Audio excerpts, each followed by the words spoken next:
शहडोल का सबसे बड़ा सरकारी अस्पताल जहां लोगों की जिंदगी मिलनी चाहिए, अब मरीजों की सेहत पर ही खतरा मंडराने लगा है। क्या है पूरी खबर? देश दुनिया और आपके आसपास की हर बड़ी खबर पर हमारी रहेगी पैनी नज़र। मैं हूं आशुतोष द्विवेदी। चलिए शुरू करते हैं आज की खास रिपोर्ट। बिरसा मुंडा शासकीय चिकित्सा महाविद्यालय शहडोल में जो स्थित है और अस्पताल का गहन चिकित्सा कक्ष यानी आईसीयू आज खुद बदहाली का शिकार होता हुआ नजर आ रहा है। हालात ऐसे हैं कि लोग कहने लगे हैं कि यह आईसीयू नहीं, संक्रमण का अड्डा बनता जा रहा है।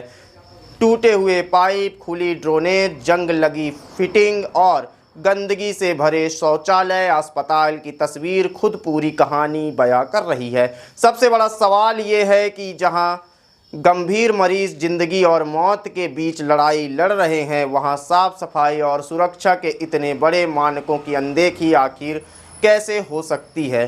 तस्वीर में साफ देखा जा सकता है कि कई जगहों पर पाइप टूटे पड़े हैं, कुछ जगहों पर अस्थायी जुगाड़ से काम चलाया जा रहा है, तो कहीं शौचालय की हालत इतनी खराब है कि संक्रमण फैलने का खतरा लगातार बना हुआ है। स्वास्थ्य विशेषज्ञों के मुताबिक आईसीयू जैसे संवेदनशील वार्ड में संक्रमण नियंत्रण सबसे बड़ी प्राथमिकता होती है, लेकिन यहाँ हालात इससे बिल्कुल उलट दिखाई दे रहे हैं। आरोप है कि अस्पताल प्रबंधन की लापरवाही अब मरीजों की जान पर भारी पड़ सकती है, क्योंकि जिस जगह पर मरीज स्वस्थ होने की उम्मीद लेकर पहुँचते हैं, अगर वही बीमारी बढ़ने लगे तो यह सिर्फ अव्यवस्था नहीं बल्कि स्वास्थ्य व्यवस्था पर बड़ा सवाल है।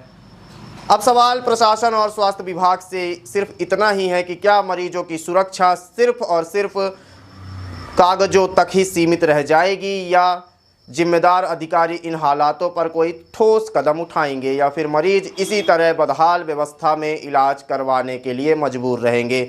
यह सिर्फ एक अस्पताल की कहानी नहीं बल्कि यह उस सिस्टम की तस्वीर है जिस पर लाखों लोग अपनी ज़िंदगी जीने का भरोसा करते हैं। अब देखना यह है कि शहडोल की इस आईसीयू वार्ड की स्थिति कैसे सुधरती है, क्योंकि मेडिकल कॉलेजों में यदि यह होने लगेगा तो यह सिस्टम पर एक बहुत बड़ा सवाल है, जिसकी जिम्मेदारी और जवाबदेही प्रशासन के साथ साथ सरकार की भी बनती है।